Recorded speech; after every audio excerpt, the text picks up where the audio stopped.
Hello students, my name is Kiran. Welcome to our channel NCERT Full Concept Clarity. आज का हमारा topic है class 9 की economics की बुक का चैप्टर नंबर 4 का सब topic what is buffer stock. Buffer stock क्या होता है? Buffer stock is the stock of food grains mainly wheat and rice produced by government through the food corporation of India.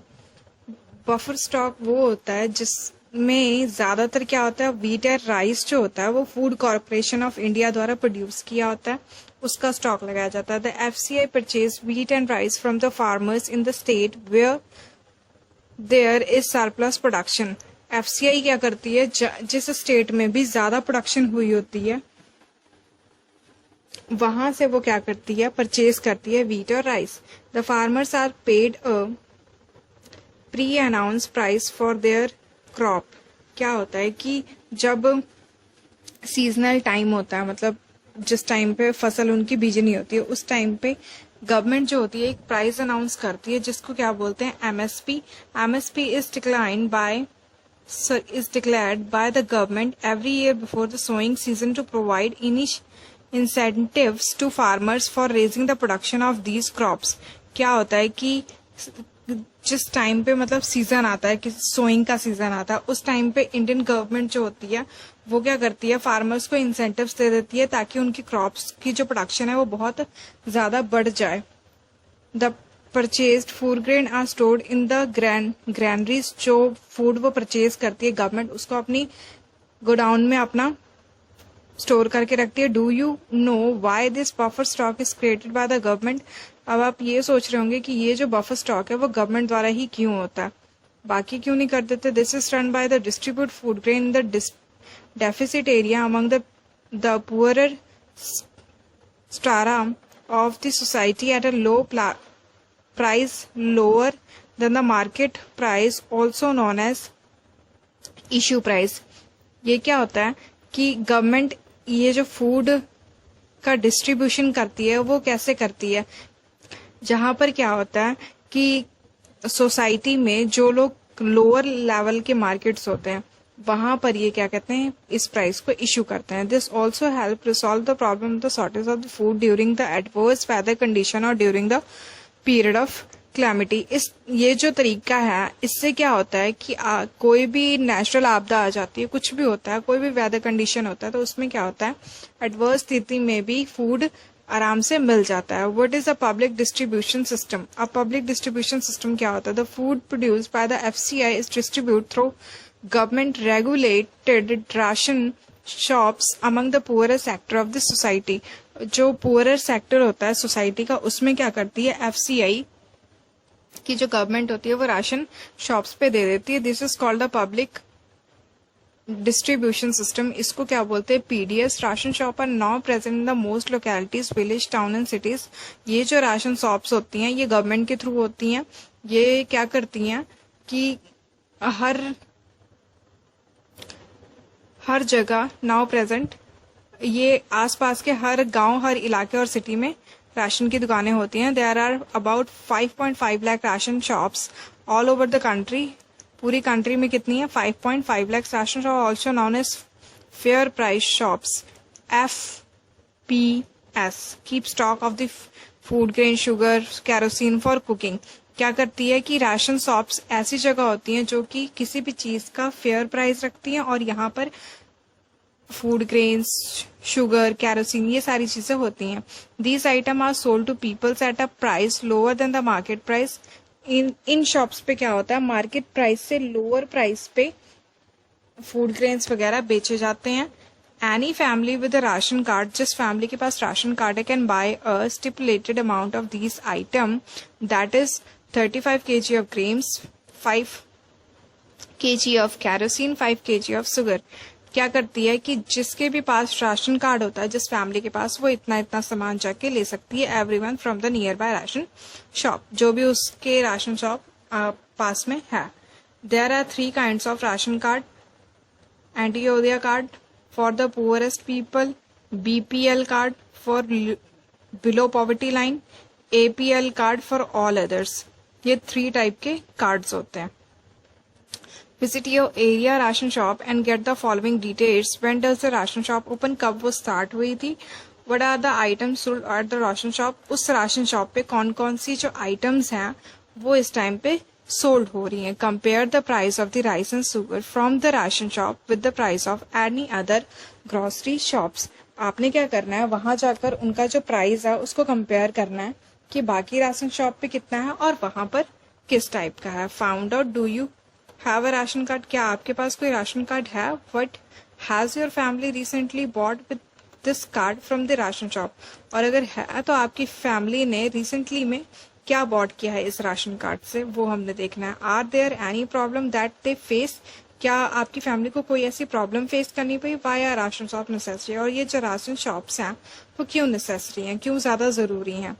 The introduction of rationing in India dates back to the 1940s against the backdrop of the Bengal famine. ये कब से start हुआ था? जब बंगाल में वो जो जो आपातकाल आया था उसके बाद से. The rationing system was revived in the wake of an acute food storage during the 1960 period to the green revolution. जब ग्रीन रेवोल्यूशन स्टार्ट हुआ था उस टाइम पे ये राशन का सिस्टम स्टार्ट हुआ. इन the wake of high incidence of poverty level, a report by the NSSO in the mid 1970, 3 important food intervention programs were introduced. जिस time पे क्या हुआ, NSS ने पॉवर्टी लेवल्स की रिपोर्ट निकाली थी, उस टाइम पे ये जो प्रोग्राम्स है वो इंट्रोड्यूस किए गए. Public distribution system for food grains in existence earlier for strengthen threatens. Integrated child development services, ये भी एक स्कीम थी. Introduced in 1975 of experimental basis food for work FFW. ये कब हुआ था? 1977 में. Over the years, several few programs have been launched and some has been restructured with the growing experience of administration of the programs. क्या हुआ था, इस type की ये जो ऊपर से हमने सारे प्रोग्राम पढ़े ये बहुत सारे उस ईयर में चलाए गए थे और जो प्रोग्राम्स काम नहीं कर रहे थे उनको दोबारा से रिस्ट्रक्चर किया गया था. At the present there are several poverty elevation programs. बहुत सारे ऐसे प्रोग्राम्स हैं जैसे PAPS, mostly rural area which have an explicit food component also, while some of the programs such as PDS, midday meals etc. Poverty line को खत्म करने के लिए ये बहुत सारे प्रोग्राम स्टार्ट किए जैसे PDS, midday meal etc. are exclusively food security programs. Most of the PAPs also enhance food security. PAP के द्वारा फूड की जो सिक्योरिटी है वो बहुत ज़्यादा एनहेंस हुई है. Empowerment program greatly contribute to food security by increasing the income of the poor peoples. Empowerment का मतलब होता है कि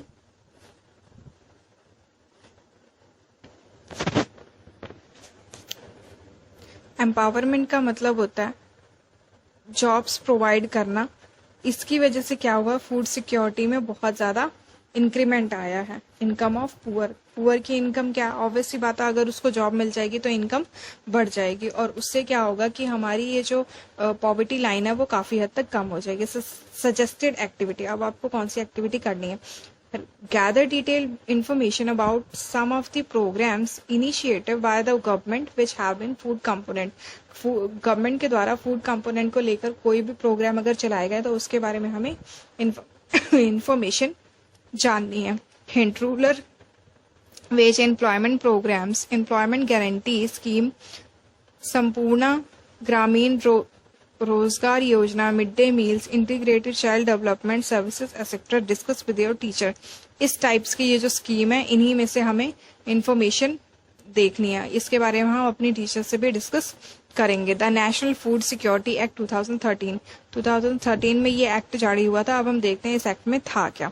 this act provide for food and nutritional security life at affordable price and enable the people to live a life with dignity. इस act के द्वारा क्या हुआ था कि सभी लोगों को न्यूट्रिशन पर्याप्त मात्रा में मिले और साथ में सबकी पहुंच में भी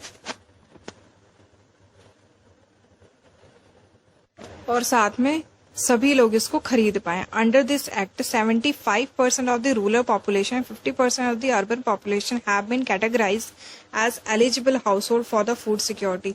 इसके अकॉर्डिंगली क्या हुआ, 75 रूरल्स में और 50% जो अर्बन में थे वो क्या हुए, फूड सिक्योरिटी के लिए एलिजिबल हुए।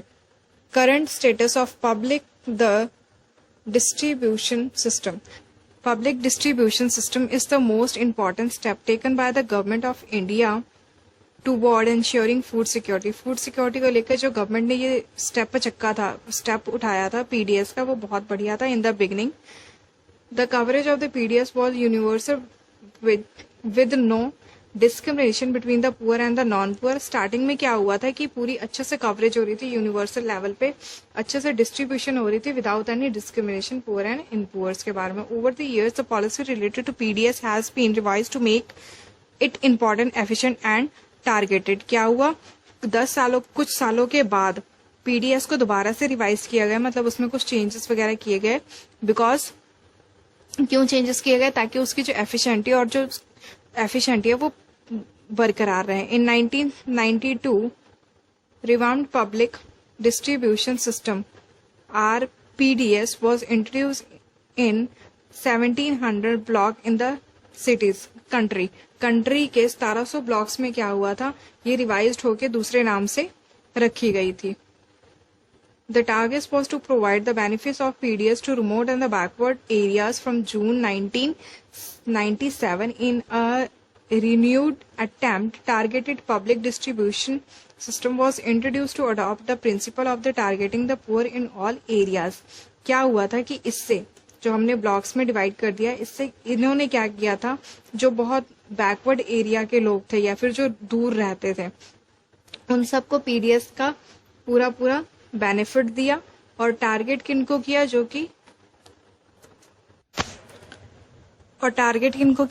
कि पूरे एरिया में पुअर थे।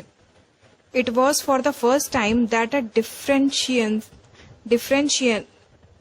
Differential price policy was adopt for poor and non poor. ये ऐसा टाइम था, फर्स्ट टाइम था जब क्या हुआ था, पुअर और नॉन पुअर के लिए सेम पॉलिसी लगाई गई। Further in 2002 special scheme was launch by Antyodaya Anna Yojana and Annapurna scheme with special target groups. क्या हुआ, 2000 में नवी 2 स्कीम्स आई थी अन्नपूर्णा नाम की। Groups of poorest of the people and integrant senior citizen respectively. इस ग्रुप के अकॉर्डिंग क्या था, जो बहुत ज्यादा पुअरेस्ट थे उनको इसकी सुविधा मिलेगी और जो कि सीनियर सिटीजन थे। The functioning of the 2 schemes was linked with the existing network of PDS. और ये किसके द्वारा फंक्शनिंग था, पीडीएस के द्वारा, मतलब पीडीएस ही इसको भी देखेगी। Some important feature of PDS are summarized. The PDS has proved to be the most effective instrument of the government policy over the years of establishing price and making food available to the consumers of affordable price. PDS जो है बहुत ज़्यादा effective instrument है government का। कैसे लोगों को सही प्राइस पे फूड मिल रहा है, affordable. It has been instrumental by in averting widespread hunger and famine by supplying food from surplus region of the country to the deficit ones. इससे क्या हुआ है कि बहुत जगह की भूखमरी या फिर अकाल से राहत मिली है। जहां पर ज्यादा सरप्लस होता था उस रीजन से डेफिसिट कंट्री तक पहुंचाने से पीडीएस का, क्योंकि यही काम ही है। In addition the price have been under revision in the favour of poor household in the general the system including the minimum support of price and procurement has contributed to an increase in food grain production and provide income security to farmers to certain reason. farmers को भी अब ये जो farmers द्वारा तैयार की हुई जो foods हैं, grains हैं या rice हैं, हम तक जो पहुंचा रहे हैं, मतलब पुअर लोगों तक जो पहुंचा रहे हैं, उसमें क्या है कि फार्मर्स को भी उनकी इनकम की पूरी सिक्योरिटी दी गई है। However the public distribution system has face severe criticism on several grounds. PDS को कई जगह पे मतलब कम भी आका गया है कि नहीं ये इतना ज्यादा पावरफुल नहीं है। Instance of hunger are prevalent despite overflowing granaries PCI godown are overflowing with grains, with some rooting away and some being eaten by the rats. क्या हुआ, पीडीएस की वजह से एफसीआई ने क्या मतलब देखा कि उनके जो गोडाउन है वो पूरी तरह से ग्रेन से भरे हुए हैं और कुछ जो सामान है वो तो खराब हो गया है और कुछ जो है वो रैट्स जो है वो उसको खा रहे हैं। ग्राफ नंबर 4.2 ये, ठीक है, कि जितना उनको उनके पास होना चाहिए उससे भी ज्यादा उन्होंने स्टॉक जो अपने पास रखा हुआ है। अन्ना योजना AAY was launched in December 2000. Under this scheme, 1 crore of the poorest among BPL family covered under the targeted public distribution system was identified. AAY कब स्टार्ट हुआ था? 2000 में स्टार्ट हुआ था और इसमें क्या होता था, बीपीएल से रिलेटेड या और भी जो भी उनके कार्ड बने हुए लोग होते थे वो पीडीएस द्वारा आइडेंटिफाई किए गए। Poor people were identify by the respective state rural development department through a below poverty line BPL services. इनको आइडेंटिफाई करके इनकी जो बीपीएल के जो कार्ड्स वगैरह थे वो सारे बनाए गए। 25 kilogram of food grain were made available to each eligible family at the higher subsidies rate, 2 rupees per kilogram of wheat and 3 rupees per for rice। 2 रुपए किलो वीट और 3 रुपए किलो राइस के हिसाब से वो लेकर जा सकते हैं 25 kilo. This quantity has been enhanced from 25 kilo to 35 kilo with effect from April 2002। 2002 में क्या हुआ था, इसकी क्वांटिटी बढ़ा दी गई थी। कैसे? 25 किलो से 35 किलो कर दी गई। The scheme has been further expanded twice additional 50 lakh BPL family in the June 2003। 2003 में क्या हुआ, 50 लाख और बीपीएल फैमिलीज को ऐड किया गया in August 2004 with the increase 2 crore family have been covered under the AAY। 2004 तक क्या हुआ, 2 करोड़ से ज्यादा जो फैमिलीज थे वो इसके अंडर कवर्स होने लग गई। Subsidy is a payment that a government make a producer to supplement the market price of a commodity. Subsidy can keep consumer price low while maintaining a higher income for domestic producers. क्या होता है कि subsidy की वजह से जो market में जो रेट होता है वही रेट जो जिसने ये जो बेचा है पुअर लोगों को जो अपना सामान वगैरह बेचा है उसको सप्लीमेंट कर देता है। ठीक है, सब्सिडीज किसके पास चली जाती है? शॉपकीपर के पास, और लोगों को क्या होता है, कम रेट पे सामान अपना मिल जाता है। 4.2 का ग्राफ देखना और इस क्वेश्चन के हमने आंसर देने हैं। In which recent year food grain stock with the government was maximize? कौन सी ईयर में ज्यादा हो रहा है, यहां से हम देखेंगे कौन सी ईयर में हो रहा है ज्यादा। सॉरी, जुलाई में।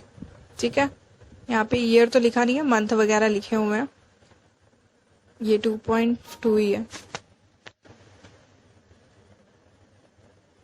In 2014, the stock of the wheat and the rice with FCI was 65.3 million ton, which was much more than the minimum buffer norms. 2014 में क्या हुआ था, एफसीआई के पास बहुत ज्यादा फूड ग्रेन इकट्ठा हो गया था। कितना? 65.3 मिलियन, जो कि मिनिमम बफर नॉर्म्स पे बहुत ज्यादा है। However these remain consistently higher than the buffer norms. ऐसा क्यों है? The situation improve the higher distribution of the food grain under the different schemes launch by the government. There is a general consensus that high level of buffer stock of food grain is very undesirable and can be wasteful। ये जो इतना high level का food grain इन्होंने मतलब रखा वो एक तरह से तो वेस्ट ही था। The storage of the massive food stock has been responsible for the higher carrying cost and additional to wastage and deterioration in the grain quality भी इससे खराब होगी। क्या होगा, रखने का जो रख रखाव का वो जो खर्चा होगा वो भी बहुत ज्यादा होगा। Freezing of MSP for a new years should be considered seriously, और इसी की वजह से एमएसपी में भी काफी सीरियसली प्रॉब्लम्स भी आ सकते हैं। The increase food grain procurement has enhanced MSP is the result of the pressure exerted by the leading food grain producing states such as Punjab, Haryana and Andhra Pradesh. Andhra Pradesh में एमएसपी की बहुत ज़्यादा प्रॉब्लम रहती है इन सच स्टेटों में. Moreover the procurement is concentrated in a few prosperous region. ये जो प्रोक्यूरमेंट होती है वो कुछ रीजन में बहुत ज़्यादा होती है, जैसे Punjab, Haryana, Uttar Pradesh, and to lesser than the West Bengal and the mainly two crops. 2 crops पे ही होती है. कौन सी? wheat and rice. Increase in MSP has induced farmer, particularly in surplus states, to diverse land from production of coarse grain, which is the staple food to the poor. MSP बढ़ाने के लिए ये farmers जो है वो insist करते हैं किस पे? Particular in the surplus state, जहां पर ज्यादा फूड जो है वो उगाया जा रहा है. To the production of the rice and wheat. The intensive utilization of water in the cultivation of rice has also led to environmental degradation and fall in the water level, threatening the sustainability of the agriculture development in these states. In states में क्या हो रहा है कि चावल और wheat ज़्यादा उगाने की वजह से पानी का एक्सक्लूसिव यूटिलाइजेशन होता है, जिसकी वजह से काफ़ी वाटर लेवल भी है जो है वो नीचे होता जा रहा है. The rising minimum support price MSP have raised the maintenance cost of procuring food grain by the government. ये जो MSP इंक्रीज की जाती है, राइजिंग मिनिमम मतलब कि बहुत कम बढ़ाई जा रही है, इसका जो खर्चा है वो सारा कहाँ पे जा रहा है? जो गवर्नमेंट जो है फूड ग्रेन को मतलब अपने पास रखती है, उसको जो खरीदती है उस कॉस्ट में जा रहा है. Rising transportation and storage cost of the FCI other contribution factor in this increase. FCI जब उसको वो जो फूड्स होते हैं, वीट वगैरह होता है, उसको अच्छे से स्टोर करके रखती है, उसका ट्रांसपोर्टेशन करती है, इसका भी खर्चा जो है वो MSP का ही एक अपना रिजल्ट है. As per the NSS report number 558, in rural India the person per month consumption of rice has declined from 6.38 kilo. क्या हुआ कि NSS की रिपोर्ट के द्वारा क्या है कि इंडिया में जो राइस का कंजप्शन है वो काफ़ी कम हो गया. 2004 और 5 में कितना था? 5.98 किलो, और 2011-12 में इतना था. In urban area the per person per month consumption of rice too has decline from the 4.71 kilo to 4.49 kilo in 2011 and 12. Per capita consumption of PDS rice has doubled in the rural area and increased by the 66 in urban India since 2004 and 5. 2005 और 6 में क्या हुआ है कि PDS ने ये मतलब देखा कि रूरल और अर्बन में क्या है, ये रूलर्स में तो इंक्रीज हो गया और अर्बन में कितना है? 66. The per capita consumption of PDS wheat has double. जो वीट की जो कंजप्शन है वो डबल हो गई है बोथ रूरल और अर्बन में, दोनों में. PDS dealers are sometime found restoring to malpractice like diverting the grains to open market to get better margins, selling poor quality grains at ration shops, irregular opening of the shops, etc. PDS क्या करती है? कई बारी ये जो grains होते हैं उनको दूसरी मार्केट में बेच देती है. क्यों? अच्छा प्रॉफिट पाने के लिए, या तो गंदी क्वालिटी का जो प्रोडक्ट होता है, जो ग्रेन्स होते हैं, वो इन राशन शॉप को दे देती है. और ये जो राशन शॉप है बहुत कम टाइम ये जो होती हैं वो ओपन होती हैं. तो ये सारे जो हैं वो PDS की लापरवाही कह सकते हैं या फिर उनके द्वारा किए गए गलत काम. It is common to find that the ration shop regularly have unsold stock of the poor quality grains left. ये तो बहुत कॉमनली हमने देखा है कि जो भी राशन की शॉप्स होती हैं उनकी जो क्वालिटी होती है वो कुछ खास नहीं होती, बड़ी खराब होती है. This has prove to be a big problem. ये बहुत बड़ी problem. When ration shops are unable to sell a massive stock of the food grain piles up with the FCI. अगर जो राशन की जो दुकानें हैं, यही दुकानें अगर अच्छा फूड ग्रेन नहीं सप्लाई करेंगी, in recent year there is another factor that has led to the decline to the PDS. तो अगले कुछ सालों में क्या होगा? PDS की जो डिक्लाइन रेट है वो और ज्यादा बढ़ जाएगी अगर इसी तरह से ये सब चलता रहा तो. Earlier, every family, poor and non-poor, had a ration card with a fixed quota of items such as rice, wheat, sugar, etc. These were sold at the same low price of every family. क्या हो गया कि पहले क्या होता था कि हर family के पास, पुअर हो चाहे नॉन पुअर हो, सबके पास अपना कार्ड होता था. हर फैमिली जो होती थी वो लो प्राइस पे लेके जाती थी. 3 types of card, the range price that you see today didn't exist. A large number of family could buy food grain from the ration shop subject to a fixed quota.